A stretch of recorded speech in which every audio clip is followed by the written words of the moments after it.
Donald Trump at Mar-a-Lago. This is why Nathan Dean's phone keeps ringing, because the game keeps changing. The dates move, the timing, the implementation, the size of the tariff. Now we're 25 on autos. All right. This is why we have Nathan, of course, our top policy analyst at Bloomberg Intelligence here in Washington, Nathan Dean's. The phone just, it keeps ringing. What's the big question these days? Well, I mean, obviously on the tariff front, it's this question of, will President Trump move forward? I mean, we had a client this morning ask, he's starting to sound like a boy who cried wolf.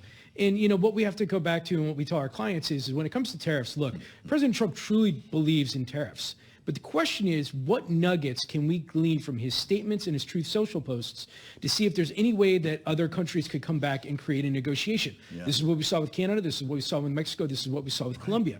The question for these reciprocal tariffs is this a simple measure of you charge us, we charge you?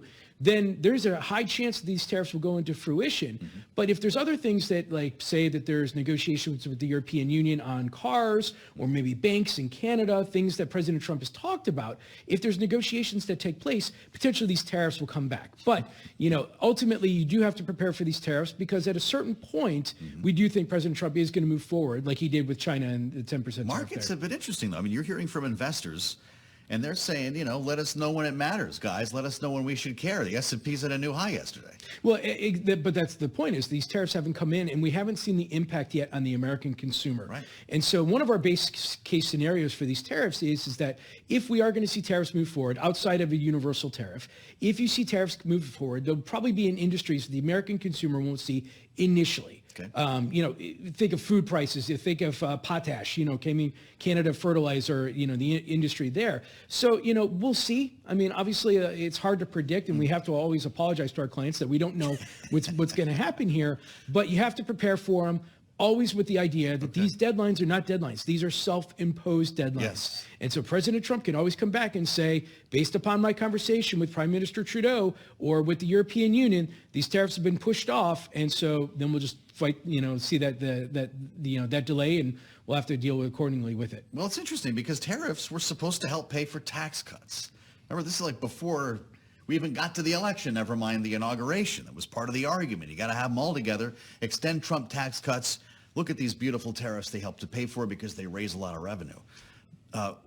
We're working on the tax cuts now. In fact, there's a budget resolution that's moving. Well, we've got one in both sides, both chambers, House and Senate. Whether it's one big, beautiful bill or another, we could have a standoff.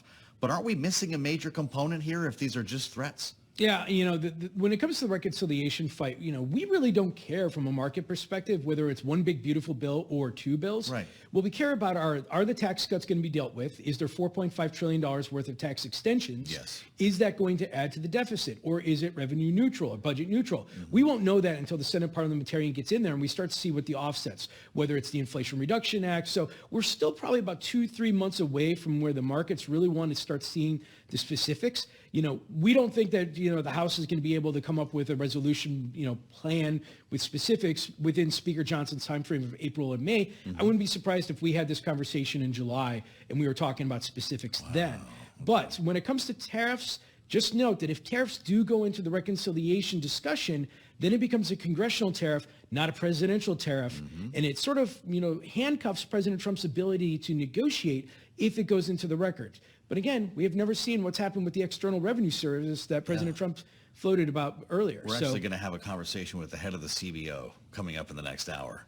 The ability to score all this is impossible, right? Well, I mean, look. When you start talking about external factors like tariffs, the idea of dynamic scoring, we're not about to change the way we do this. No, and we're telling our clients, don't worry about the CBO scoring all that much. I mean, because ultimately, and Congress is going to figure out a way, or the Republicans will figure out a way to get it close to the Senate parliamentarian will approve it. Sure. The question is that will certain Republican lawmakers, go forth to pursue and vote for a reconciliation package that potentially could increase the deficit? Mm-hmm. If the CBO comes back and says, look, we see economic growth here, but the deficit is going to increase by $1 to $3 trillion because of this, can they get the votes in the House when you can only afford to lose 3 at the moment? Yep.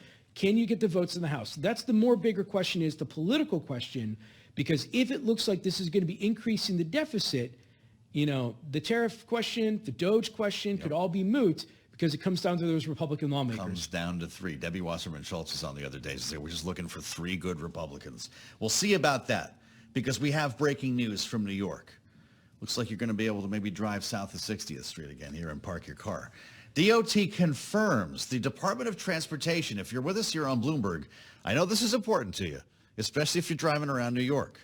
Or maybe you're not driving around New York because of the congestion pricing. Confirming the termination of the New York congestion pricing program. This was a New York Post report, as you heard from Charlie Pellet a short time ago.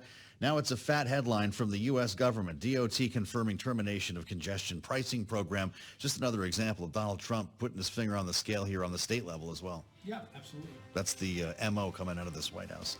Nathan.